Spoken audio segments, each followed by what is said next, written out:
Who was the first person to kiss? Nobody knows who the first person to kiss was, which means somewhere in human history, two people accidentally created one of the weirdest traditions ever. Think about it. You're a caveman. Life is simple.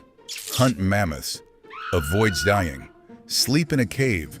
Then one day your friend leans forward and puts their mouth on your mouth.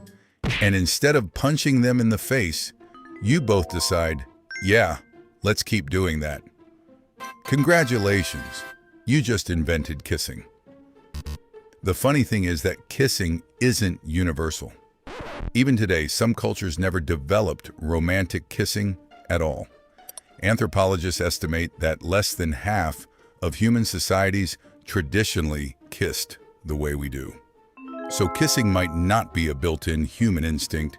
It might be something humans randomly invented. One theory says kissing started from mothers feeding babies. Long before blenders and baby food, mothers chewed food and passed it directly into a baby's mouth, which sounds less romantic than Valentine's Day advertisements would like you to believe. Another theory says people kissed to smell each other up close. Basically, ancient dating worked like, nice to meet you. Let me inspect your face from 2 centimeters away. The oldest written evidence of kissing comes from Mesopotamia over 4,000 years ago.